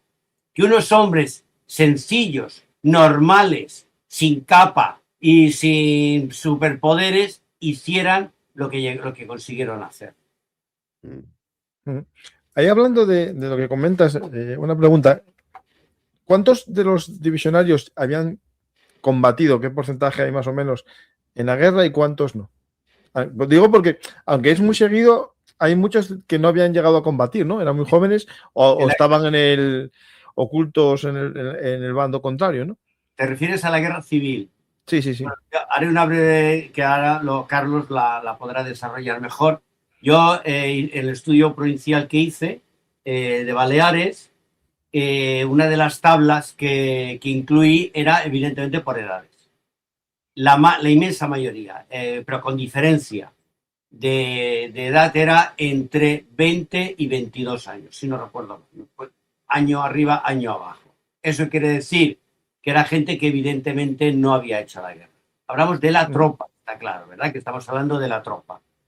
De la suboficialidad para arriba, ya la gente, pues evidentemente, los que eran comandantes y coroneles, todos estos habían hecho la guerra civil, capitanes, posiblemente muchos de ellos. Esto quizá en el artículo de Pablo Sagarra nos lo pueda dar con datos ya muy precisos. Pero la tropa, y ahora me corregirá Carlos, la inmensa mayoría no creo que hubiera podido participar de una forma activa, de una forma activa en la guerra civil. No sé, Carlos, ¿tú qué opinas? No, que efectivamente cuando se dieron a conocer las bases para el alistamiento, se insistió mucho en que fueran excombatientes. Pero la realidad es muy distinta. ¿Hubo excombatientes? Sí. Desde luego, oficiales, suboficiales y hasta cabos eran mayoría los que habían hecho la guerra civil. Ten en cuenta que un cabo en el ejército español de aquella época, en la cual no existía academia de suboficiales ni nada así, los cabos eran el paso previo a la gente que se quería quedar en el ejército. Se hacía cabo, estaba X número de años de cabo y después pasaba a sargento. Es decir, que eran prácticamente aspirantes a profesionales. Esta gente básicamente habían hecho la guerra, o todos o casi todos, oficiales todos, ¿no? Salvo algún alférez muy jovencito. La tropa, en cambio, no fue ese el caso. No fue ese el caso. Entre otras cosas porque esta campaña, para los que en ella participan, se plantea como una campaña, una cruzada contra el comunismo. Y entonces los que ya han hecho la guerra civil creen que ellos ya han intervenido en una cruzada contra el comunismo en España. ¿Quiénes son los que se alistan en masa? Pues mira, es sorprendente. Muchos que habían estado en el ejército republicano, por decir, pero Carlos, ¿qué me estás diciendo? Sí, habían estado contra su voluntad en el ejército republicano, ¿no? Porque residían en Alicante o en Ciudad Real. Y entonces les habían movilizado para el ejército republicano, en el cual ellos nunca quisieron combatir. Pues ahora voy a hacer la guerra con los que quiero. ¿De acuerdo? Mucha gente, y esto es fundamental, el dato que nos acaba de decir Juan, que lo ha analizado estadísticamente, muchos eran chicos muy jóvenes para haber hecho la guerra civil. A lo mejor durante la guerra civil habían ya casi todos ellos simpatizado abiertamente con un bando, porque con 15, 16, 17 años, 18 años ya tenían claras las ideas, pero no habían tomado las armas. Algunos se da caso, yo que sé, ha citado Juan a Fernando Vadillo. Fernando Vadillo se fue a su casa y se alistó. En cuanto le vieron la edad, dijo, venga, una patada en el culo y te vas a tu casa. ¿Dónde vas? Mañago, como dicen aquí en Alicante para los chicos jóvenes. ¿Dónde vas? ¿No? Entonces, había mucha más gente que no había, entre la tropa, muchísima más gente entre la tropa que no había hecho la guerra que la que había hecho la guerra. Y los que habían hecho la guerra, repito, es muy curioso, el porcentaje tan elevado de ellos que la había hecho en el bando donde no quería estar, ¿no? Entonces, Y lo llamativo es que esto, cuando se estudia la campaña con mucho detalle y buscas analizar los comportamientos de la gente, resulta que esto fue bueno. Y te explico la razón. Hay algunos oficiales que lo razonan y lo cuentan por escrito. Dice, es curioso, la tropa sobrelleva mejor la campaña que los cabos o que los sargentos, que son veteranos. ¿Por qué? Un cabo o un sargento veterano que ha hecho la guerra civil tenía una cierta idea de lo que era la guerra. Y sabía que a cierto número de bajas la unidad te la sacaban de frente y te la mandaban a descansar. De que a 2 kilómetros de frente había un pueblo español donde tú ibas a la tasca, te tomabas el vino y hablabas con la ventera. Estaban acostumbrados a un cierto tipo de guerra. Ese tipo de guerra no tiene nada que ver con lo que se va a librar en Rusia. Entonces, por así decirlo, echan de menos su forma de hacer la guerra, que es la guerra que han hecho en España. En cambio, estos chavales que llegan sin haber hecho nunca la guerra dicen, ¿esto es la guerra? Pues será que esto es la guerra. que en la guerra se pasan estas penalidades tan horrendas como las que se pasaban en el frente. Para ellos su experiencia bélica era la que estaban viviendo allí y creían que eso era, entre comillas, vamos a decirlo así, ¿verdad?, lo normal.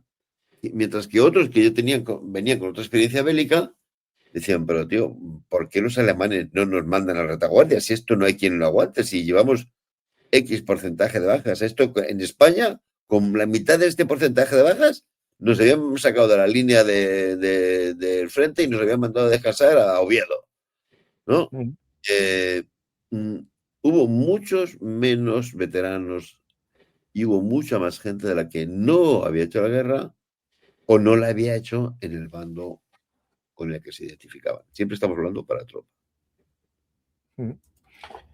Aquí hablaban, una pregunta, comentario. Dicen, se alistaron más de 100.000 hombres, pero solo se envían 45.000 voluntarios. No, se alistaron muchos más. Se alistaron muchos más. O sea, hay dos fuentes de alistamiento, ¿verdad? En las jefaturas de milicias y a través de las unidades militares. Que te diga Juan, que lo ha estudiado meticulosamente, cuánta gente se alistó en junio del 41 en los regimientos de las Baleares. Miles. En una población como Baleares... Estoy hablando de los regimientos, ¿eh, Juan? ¿Perdona? ¿De cuánta gente se alistó en los regimientos? Bueno, tendría que buscar el dato preciso. Yo, lo que sí tengo es eso, dos notas. Una, voluntarios en total hubo casi prácticamente del 41 al 43. Voluntarios hubo unos 1.700, más o menos, aproximadamente. De los cuales solamente llegaron a salir de Baleares unos 500 y pico. ¿Por qué? La gente dirá, hombre, no, es que los cupos, que esto lo puede explicar mucho mejor Carlos, los cupos para Canarias y para Baleares eran muy reducidos, porque en aquel momento no interesaba desmilitarizar o desguarnecer los dos archipiélagos que podían estar amenazados o por los aliados o por los italianos, pero nos meteríamos en otro tangay. Lo que sí se demuestra con estos estudios locales, que acabo de leer un comentario de un imbécil, me puede mandar si quiere, le vuelvo a llamar imbécil, que dice que a la División Azul Santa iban los hijos de señoritos, que él conoció a un divisionario y que era hijo de un señorito. Mire usted. Pues yo, el primo de mi madre no lo era, ya te digo yo. No, es que hay que ser muy imbécil o tener muy mala intención para lo que he dicho antes. Joder, es que lo que realmente hace épica la batalla de Krasnivor es ver las personas que estaban allí defendiendo esa posición. Si tú los pudiéramos ahora recorrer el campo de batalla viendo quiénes eran los hombres que estaban allí, posiblemente algún coronel de los de ahora se echaría las manos a la cabeza. ¿Por qué? Porque entre su tropa todos tienen una estatura mínima y son todos unos hombretones. Allí, entonces, que haya un imbécil que diga que allí iban solamente los hijos de señorito, o una de dos, debe ser muy facha.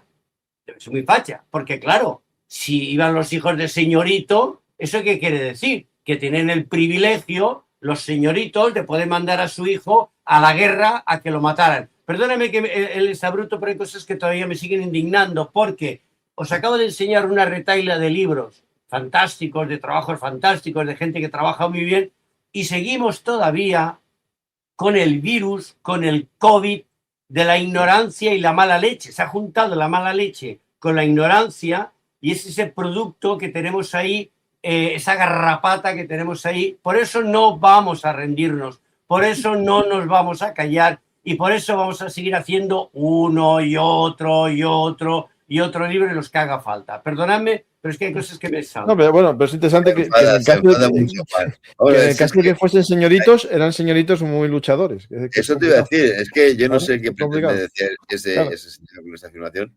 Yo sí que conozco a muchos hijos de lo que llamaríamos hijos de señoritos, pero demuestran que esa era una etiqueta, pues como todas las etiquetas, una etiqueta vacía. Porque un tío que deja las comunidades de la vida del señorito y se va a luchar a Rusia, aunque no sea más que a pasar el frío y las penalidades, pues merece todo mi respeto. Entonces, si lo ha utilizado con un aspecto despectivo, creo que se equivoca totalmente. Sí que había muchos hijos de lo que podríamos llamar, entre comillas, ¿verdad? En la expresión habitual, buenas familias. Sí, sí había un porcentaje alucinantemente alto de universitarios. Y cuando tú te ves, porque como tenemos revistas de comisario, te ves compañías donde dices, para mí, si esta compañía está reclutada todo en el centro de Madrid, en el barrio de Salamanca. Oye, pues no es ninguna deshonra, al contrario. No es ninguna deshonra, ¿no? Pero vamos a... No nos calentemos tanto la boca porque vamos al tema este señor nos preguntaba. Mira, hay dos fuentes de reclutamiento. Entonces, hay una que, si el que quisiera, la puede investigar totalmente. Las revistas de comisario de las unidades del Ejército Español se conservan. ¿De acuerdo? Juan las ha utilizado sistemáticamente. Y tú, pues, en las revistas de comisario, saber cuánta gente de cada regimiento o de cada unidad independiente ha salido para Rusia en el año 41, el 42 y el 43. Se puede computar. ¿Qué podemos saber por los que conocemos? Pues que en los regimientos se alistó mucha gente, que era lo lógico. Hay una cosa, ¿verdad?, que se nos ha olvidado, que se llama la edad militar, que es en la cual los varones antes nos tocaba hacer el servicio militar. Y la gente con edad militar, en los regimientos haciendo su mili. Entonces, ¿qué es lo que vemos? Que en los regimientos se alistó muchísima gente más de la que va. Es decir, no se encuentra plaza, ni mucho menos, para todos los que se alistan, ni mucho menos. Pero aún es más espeluznante lo que ocurre en las jefaturas de milicias. En las jefaturas de milicias, en un ambiente enfebrecido, haces la convocatoria 2 meses después y no van a apuntarse ni la 10ª parte de los que se apuntaron. Pero en junio y julio del 41 se apuntaron decenas de miles. Por los casos de provincias que tenemos toda la documentación, te encuentras con que después, a la hora de enviar el contingente de voluntarios a Rusia, por cada 10 alistados enviaron a 1, en julio del 41, ¿de acuerdo? Los alistamientos siguieron después en otras fechas, en el 42 y 43. Que a través de las jefaturas de milicias se alistaran para la División Azul en junio del 41 un mínimo de 100.000 hombres con total seguridad. Y si me dicen que fueron 150.000, yo no me extrañaría. Repito, tenemos que extrapolar a partir de los datos de algunas provincias en las que se conserva toda la documentación. Porque, ¿qué ocurrió? Se apuntan 1.500 hombres, como el caso de Alicante. Después avancen en ese primer contingente. De los 1.400 restantes, tienes una carpeta que pone su nombre y sus datos, pero no tiene nada, no, porque no han ido. ¿De acuerdo? Entonces, ¿qué es lo que ocurre si el responsable del archivo tiene esa práctica? Y dice, bueno, si total aquí no hay nada, las tiro, ¿no? Las reciclo. Claro, muy bien, pero a ti te privan de ese dato, te privan de saber cuántos se alistaron en junio del 41. ¿De acuerdo? Entonces, extrapolando, a partir de las provincias que tuvieron el detalle de conservar las carpetas, las listas de los que no habían ido, ¿verdad? Un mínimo de 100.000 hombres y posiblemente 140, 150.000 en las jefaturas de milicias. Se podría hacer con mucha más exactitud, pero exige un trabajazo de muerte los alistamientos en los regimientos. ¿Por qué te digo que existe un trabajazo de muerte? Porque mira, hay 50 provincias, ¿no? 55, ¿vale? Sería localizar esos 55 listados. Toda esta gente que habla por hablar sobre Isla Azul, pregúntales, ¿cuántos regimientos de infantería tenía el ejército español? Y dicen, no lo sé. ¿Y cuántos regimientos de caballería tenía? No lo sé. ¿Y de artillería? Te van a decir que no lo saben. Y te van a decir, ¿has medido cuánta gente sale de cada regimiento? ¿De todos los regimientos sale la misma cantidad? ¿Salen las mismas proporciones en los regimientos de caballería que de artillería y de ingenieros? ¿Por qué hay algunos regimientos en los que sale muy poca gente y en otros sale mucho? Pero repito, como tenemos documentación de los regimientos, también eso hay que extrapolar. Y ahí yo me baso mucho en trabajos como el de Juan. Él tiene un libro que es solamente la publicación del fondo documental del Archivo General, del Archivo Militar Intermedio de las Baleares. Y ves regimientos donde se alistaron 150 soldados y no fue ni uno, no mandaron ni uno. No hubo plaza para ni uno. ¿Entiendes? Entonces, ¿cuánta gente se alistó en los cuarteles? Yo extrapolando a partir de los pocos datos que tenemos publicados, que son los que ha publicado Juan, que en ese sentido siempre va abriendo camino, va abriendo nuevas líneas de investigación, yo me atrevo a decir que no menos que en los cuarteles, que no menos que en las capturas de milicias. Entonces, si hubieran aceptado a todos los hombres que se alistaron, Dios mío, no queda nadie en España. Mira, te voy a contar una pequeña anécdota porque esto es muy significativo. Aquí hay un pueblo muy bonito. ¿Te suena el pueblo? Ibi, ¿verdad? ¿Te suena de los juguetes? Sí, sí. La juguetera, sí. Ibi padeció extraordinariamente durante la Guerra Civil. Cuando se conoció la noticia, se convocó en el pueblo un alistamiento de voluntarios. Pero a ver, ¿quién se quiere ir? Y tuvo que intervenir el alcalde y dice, pero sois tontos, ¿lo que os pasa? Es que se habían apuntado ya 500 chicos del pueblo. Dijo, ¿estáis gilipollas perdidos? ¿O qué pasa? ¿Es que no va a quedar nadie en el pueblo o qué? Y entonces cogió, contrató un camión, pero sabes que entonces la gente viajaba en las cajas de los camiones sin que te detuviera la Guardia Civil por eso, ¿verdad? Y montó 25 en la caja del camión y dice, dale, vais a Alicante y os apuntáis. Que después no fue ninguno, por cierto, porque hasta los batallones en marcha no dieron plaza para la gente de los pueblos. Se fueron, los primeros contingentes se fueron todos los de Alicante capital. Y Elche, algo, ¿no? Entonces, pero es que ni siquiera se apuntaron 25. Pero es que querían apuntarse a 500. Digo, el alcalde tuvo que intervenir, pero sois gilipollas. Es que no os dais cuenta que aquí tenemos faena que hacer y que hay que recoger las cosechas y que hay que coger la almendra y que hay que coger la oliva, tontos de lava. Tenéis que quedaros algunos en el pueblo, ¿no? O sea, se podría, en el caso del ejército, sería fabuloso si alguien, porque están todas las revistas de comisarios de todos los regimientos y en las innumerables unidades que se recluta gente, porque esto es una cosa que también se le debemos, otra de las innumerables cosas que le debemos a Juan, es disponer de la revista de comisario de contingente inicial, ¿no? Que se está tabulando para extraer datos, ¿no? Entonces, dices, bueno, sí, de los regimientos de infantería, sí. Y del depósito de sementales número 3 en Cabra también sale gente. Y de la compañía de defensa química número 21 en Ávila también sale gente, ¿no? Entonces, fue increíble. Tenían un problema muy gordo los mandos y era, ¿sabes cuál? Elegir el personal.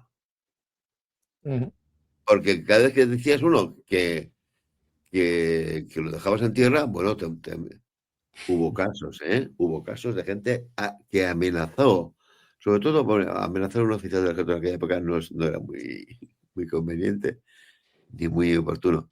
Pero, por ejemplo, gente que amenazó con todos los males del mundo a médicos para que certificaran que estaban bien, eso ocurrieron así de casos, ¿no?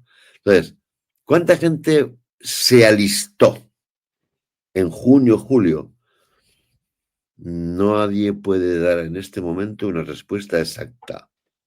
Podemos basarnos en estimaciones, pero vamos, unos 150.000, 100.000, entre 100.000 y 150.000 en la vida civil y entre 100.000 y 150.000 en la vida militar.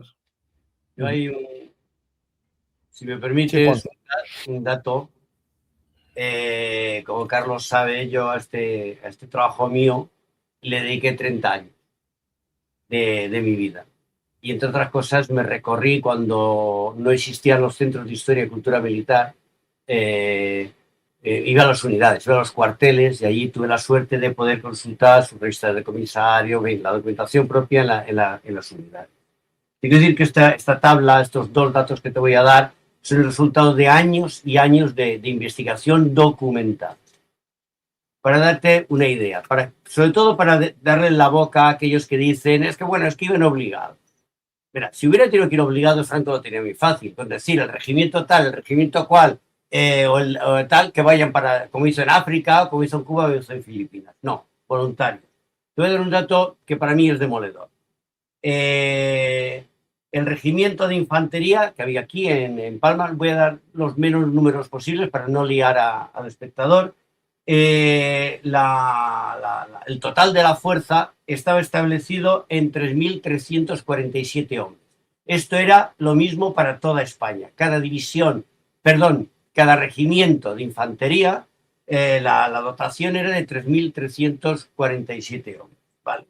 Del de Palma se alistaron voluntarios en el 41, hablo del 41, 95 hombres. Total, desde mandos a tropa, en total de 95. El de Menorca, el mismo regimiento, con el mismo cuadro de 3.347 hombres, se alistan 146. ¿Vale?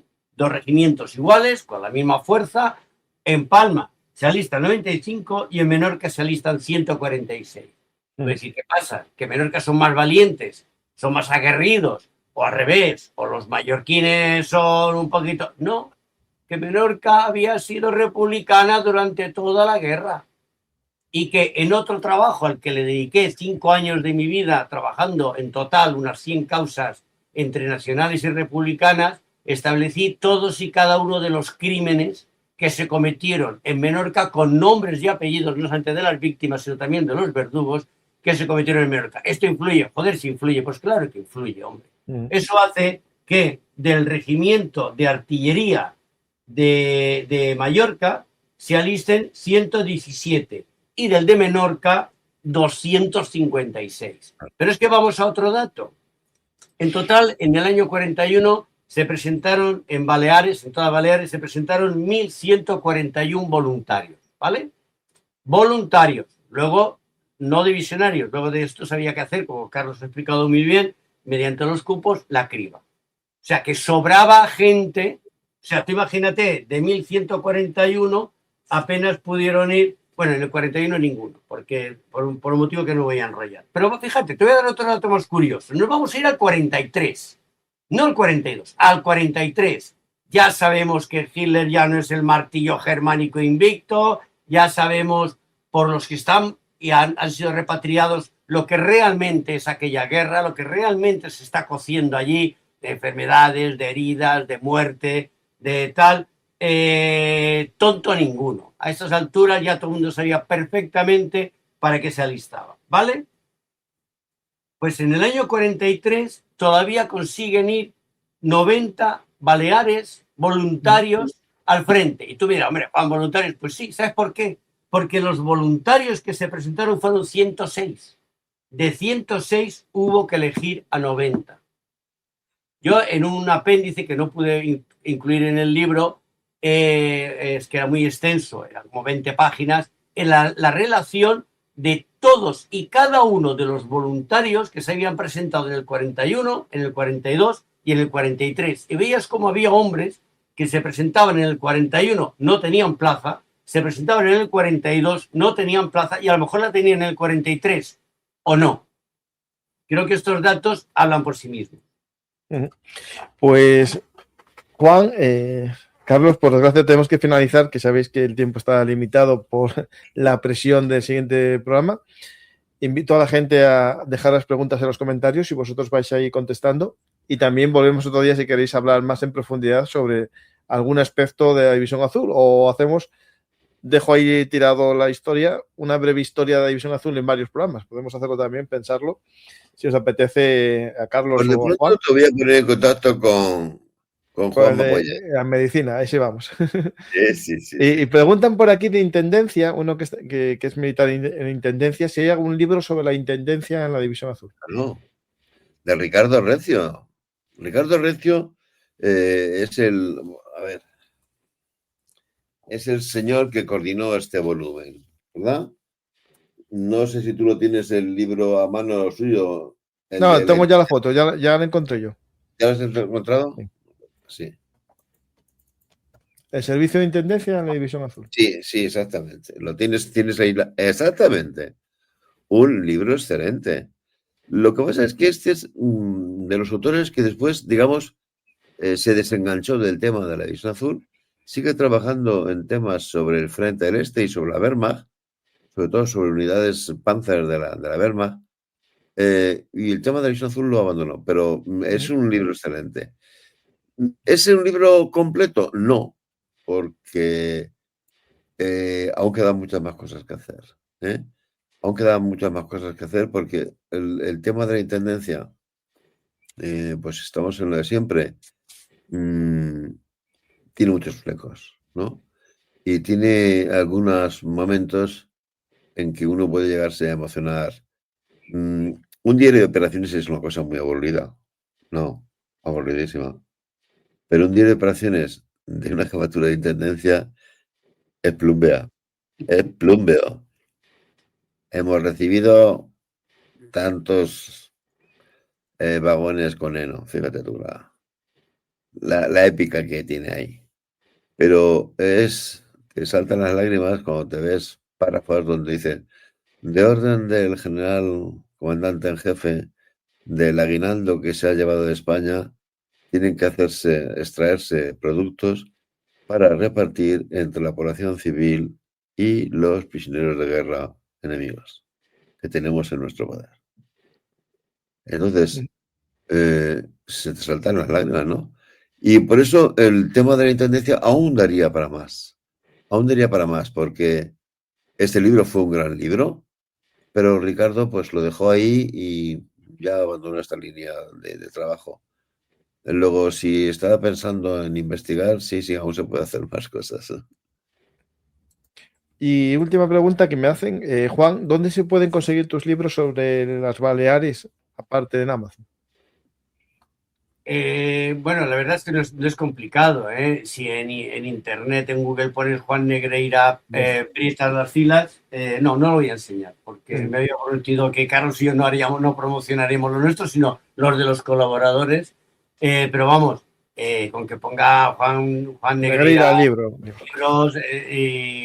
me parece que están ahora en este momento en Bibliostock. Se funciona por internet. La verdad es que es una herramienta muy valiosa para poder informarte sobre dónde localizar tal o cual libro.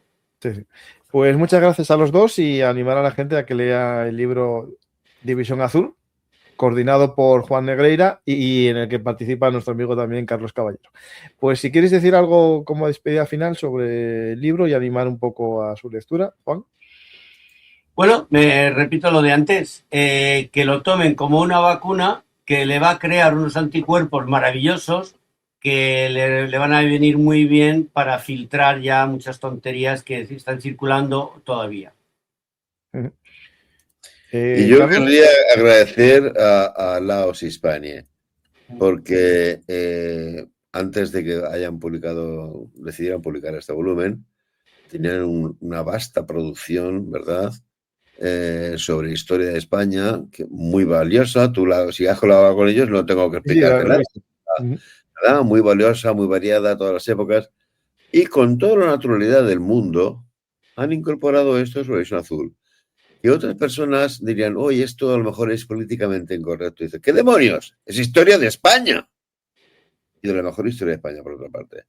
Entonces, pasando de de los inquisidores que siempre hay, han incorporado este tema a un vasto trabajo de historiografía sobre nuestro país, sobre nuestra patria, ¿no? Y en los tiempos que corren esto exige una cierta dosis de valentía. Así es que mi enhorabuena y mi aplauso para la editorial Laus Hispaniae. Pues muchas gracias a Pilna, que es uno de los responsables de este proyecto de revista Laus Hispaniae y ahora ya editorial. Y gracias a vosotros también, a los habituales del canal, por saber que la historia es amplia y hay que conocerla, todos los enfoques, todos los puntos de vista, y que nadie es el verdadero poseedor de la verdad. Hay que entender la historia desde todos los puntos de vista, y la División Azul es parte de la historia de España, y es lo que intento hacer en los programas sobre la Guerra Civil, que por suerte tiene mucha gente que le gusta, que lo comenta, que lo comparte y que le gusta contar la historia de España tal como fue, sin ideologías que lo enturbien. Pues la realidad sobre la División Azul es, como dice Juan, hay que leer muchos libros y analizar y tener algunas referencias que te hagan dudar de otras, porque si solo lees de un lado, es verdad que ahí se empieza a ver problemático toda la historia, ¿no? Pues gracias a Carlos por sus programas y por todo lo que hace por la historia, y a Juan, que espero que un día venga aquí a hablarnos también de historia de España y de la División Azul. Gracias a todos, y si os ha gustado el programa, ya sabéis que podéis dar a me gusta, dejar un comentario, compartir y también, como no, suscribiros al canal si sois nuevos. Y recordar que podéis viajar a Normandía con Bellum Artis este verano, y si tenéis alguna duda de cómo va a ser el viaje, preguntarme, y también ver los programas que haré con David Díaz Cabo viajando a Normandía virtualmente previo al gran viaje de este verano. Pues muchas gracias a todos y hasta la próxima oportunidad aquí en Bellum Artis, Historia Militar.